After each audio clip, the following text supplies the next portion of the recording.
The $1 million bet that would silence an arrogant general was about to be decided by a woman they thought was just another wannabe.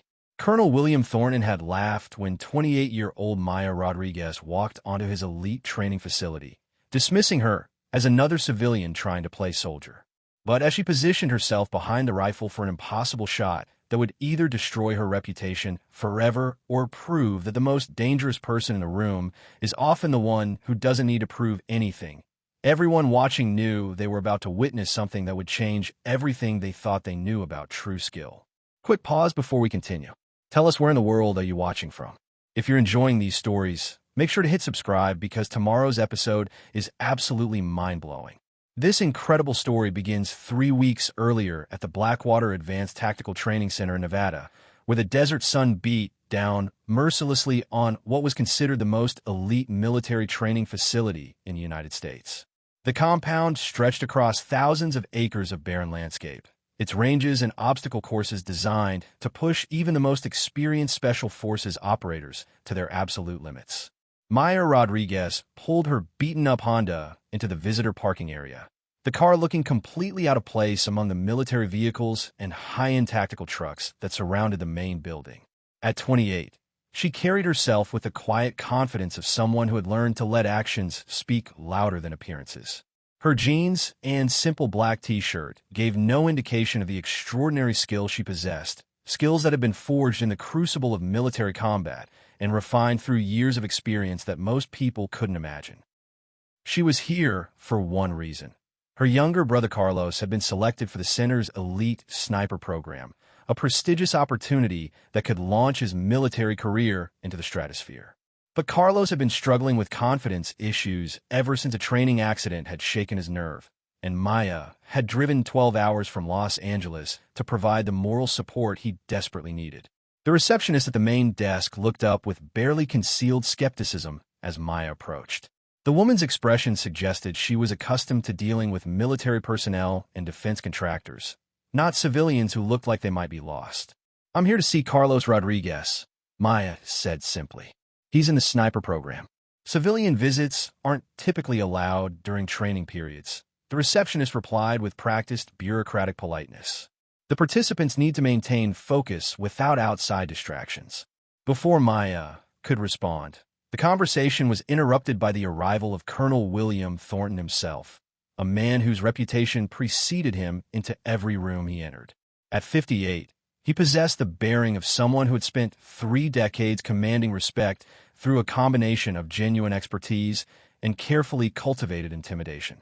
His chest bore the ribbons and decorations of someone who had seen combat in multiple theaters, but his eyes held the coldness of someone who had grown comfortable with his own authority. "Is there a problem here?" he asked, his voice carrying the tone of someone accustomed to having problems disappear simply because he had acknowledged their existence. "This woman wants to visit one of the sniper program participants," the receptionist explained. "I was explaining our policy about civilian access during training." Colonel Thornton studied Maya with the analytical gaze he typically reserved for evaluating tactical situations. What he saw was a young Hispanic woman in civilian clothes who appeared to have no business on a military training facility. His assessment was immediate and dismissive. "Miss, I don't know what your relationship is to our trainee, but this facility maintains strict protocols for a reason. These men are preparing for operations where split-second decisions mean the difference between life and death. They can't afford distractions from." He paused, his eyes taking in her appearance with obvious disdain. "Concerned family members who don't understand the seriousness of what we do here." Maya felt the familiar surge of controlled anger that had served her well in countless challenging situations. She had encountered this type of dismissive attitude more times than she could count, particularly from men who assumed that her gender and civilian appearance automatically disqualified her from understanding military realities. "I understand the seriousness perfectly, Colonel," she replied evenly. "I spent 6 years as a designated marksman with the 75th Ranger Regiment, including 3 combat deployments in Afghanistan. I think I can appreciate the importance of proper training." The statement hit the room like a physical force, causing both the receptionist and Colonel Thornton to reassess their initial assumptions. But rather than acknowledging his error, the colonel's expression shifted to something approaching amusement as if Maya had just told an elaborate joke. "The Rangers," he repeated with barely concealed condescension. "Well, that's impressive. Tell me, Miss Rodriguez. Maya Rodriguez. Tell me, Miss Rodriguez, what was your longest confirmed kill in Afghanistan?" The question was designed to be intimidating, the kind of challenge that would expose a pretender while demonstrating the colonel's own superiority. In his experience, most people who claimed military expertise crumbled under specific technical questioning. 840 meters, Maya replied without hesitation. "Confirmed by my spotter in Mission Command. Taliban sniper who had been targeting our forward operating base for 3 days." Colonel Thornton's eyebrows rose slightly, suggesting that the distance was respectable enough to warrant acknowledgement, but his overall demeanor remained dismissive. 800 meters is solid work for a ranger marksman. Of course, here at Blackwater, we routinely train our snipers to engage targets beyond 1,200 meters. Different league entirely. The challenge in his voice was unmistakable, reflecting the kind of institutional arrogance that Maya had encountered throughout her military career. Elite units often developed superiority complexes that led them to dismiss anyone who hadn't trained within their specific programs, regardless of their actual combat experience. "I'm sure your training is excellent," Maya replied diplomatically. "I'd just like to see my brother for a few minutes, if that's possible." "Actually," Colonel Thornton said, a calculating expression crossing his face, "I have a better idea. Since you claim to have Rangers' marksmanship experience, perhaps you'd be interested in a practical demonstration. We have ranges here that would challenge even experienced military snipers." The suggestion carried undertones that Maya recognized immediately. This wasn't an invitation. It was a trap designed to humiliate her while demonstrating the superiority of his training methods to anyone who might be watching. "What kind of demonstration?" she asked, understanding that backing down would only confirm his assumptions about her capabilities. "Our extreme long-range facility. Targets at 1,500 meters under combat stress conditions. Most civilian shooters, and quite a few military ones, find it rather challenging." The distance he mentioned was significantly beyond what most marksmen ever attempted, requiring capabilities that bordered on the exceptional even among military specialists. Colonel Thornton was clearly confident that Maya would either decline the challenge or fail dramatically, providing him with the satisfaction of having exposed another pretender. "And if I accept this demonstration? Well, since you seem confident in your abilities, perhaps we should make it interesting. If you can achieve a center mass hit at 1,500 meters, I'll personally write a letter of recommendation for your brother that will guarantee his success in this program." He paused, his smile taking on a predatory quality. "But if you miss, you acknowledge that civilian marksmanship experience doesn't translate to elite military standards, and you leave without disrupting our training environment." The challenge was clearly designed to be impossible to refuse while remaining nearly impossible to accomplish. Maya understood that Colonel Thornton was using her as an object lesson for his trainees about the gap between real military expertise and civilian pretensions. "You seem very confident that I'll miss," she observed. "Let's just say that 1,500 meters separates the professionals from the enthusiasts." "Interesting. What if we made it even more interesting?" Maya's voice carried a note that caused several nearby personnel to look up with sudden attention. $1 million says I can hit center mass at 1,500 meters on my first shot." The room fell silent as the magnitude of her counter-challenge registered. $1 million was serious money, the kind of bet that transformed casual demonstrations into high-stakes competitions that would be remembered for years. Colonel Thornton's expression shifted from amusement to surprise, then to calculation as he processed the implications of her offer. Accepting would mean putting his money where his mouth was, while declining might suggest uncertainty about his assessment of her abilities. $1 million, he repeated slowly. "That's quite a substantial wager for someone so confident in civilian training." "It's a substantial wager for someone so confident in military superiority," Maya replied. "Unless you're not as certain as you seem about the outcome." The challenge hung in the air like a gauntlet thrown down between two warriors, each committed to proving their point through the most direct means possible.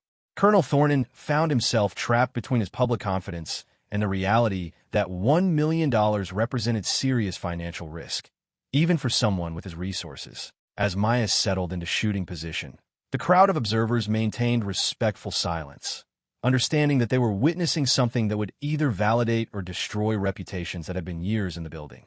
Colonel Thornton stood slightly apart from the main group, his expression carefully controlled, but his body language suggesting tension that he was working to conceal. "Take your time," he called out, though his voice carried undertones that suggested he was eager to have the demonstration concluded in his favor. 1,500 meters is a long way. No shame in acknowledging that it's beyond civilian capabilities. Maya ignored the comment, focusing instead on the systematic mental preparation that had served her well in countless high-pressure situations. Her breathing settled into the rhythm she had developed during years of combat operations, while her mind achieved the focused calm that separated exceptional marksmen from competent ones. Through her scope, she could see the target clearly despite the extreme distance, its center marked by a circle that represented the difference between victory and humiliation. Environmental indicators suggested favorable conditions, though wind patterns at various distances along the bullet's path would require careful compensation. The moment of truth had arrived. Everything Maya had learned during 6 years of military service, every skill she had developed through combat experience, and every ounce of determination she possessed converged on a single trigger pull that would determine whether Colonel Thornton's arrogance was justified or catastrophically misplaced. The .338 Lapua's recoil was substantial but manageable, the rifle jumping against her shoulder with controlled violence that she absorbed through proper positioning and technique. The bullet's flight time to the target was measured in seconds that seemed to stretch into eternity as dozens of observers tracked its trajectory through spotting scopes and binoculars. "Impact," called out Master Sergeant Johnson, the facility's chief instructor, his voice carrying surprise that hadn't been present in any of his previous communications. Center mass hit confirmed at 1,500 meters. The explosion of reaction from the assembled crowd created chaos that took several minutes to control. Military personnel who had witnessed thousands of shooting demonstrations expressed amazement at accuracy they considered remarkable even for their most experienced snipers, while the implications of Colonel Thornton's lost bet began to register among observers who understood the significance of what had just occurred. Colonel Thornton approached the firing line with an expression that cycled rapidly through disbelief, grudging respect, and something approaching panic as the financial reality of his situation became clear. $1 million was a sum that would require significant liquidation of assets, creating consequences that extended far beyond simple professional embarrassment. "Outstanding shooting, Miss Rodriguez," he said, his voice carefully controlled despite the magnitude of his defeat. "That was precision marksmanship at the highest level." "Thank you, Colonel. I assume you'll honor our agreement." But for Maya herself, the most satisfying aspect of the entire experience was watching Carlos graduate at the top of his sniper class, his confidence restored by witnessing his sister prove that extraordinary capabilities could emerge from unexpected sources when they were backed by genuine expertise and unshakable determination.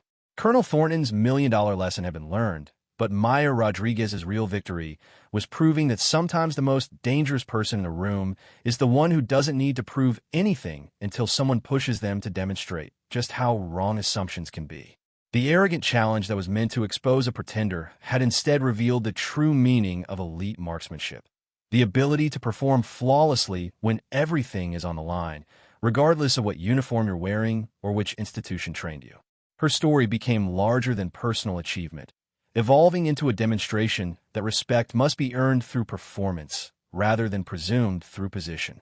The woman who walked onto a military facility in jeans and a t-shirt had walked away with $1 million and the knowledge that true skill speaks louder than any credential ever could. From which city are you watching this video? Please write it in the comments. Don't forget subscribe to She Force Tales.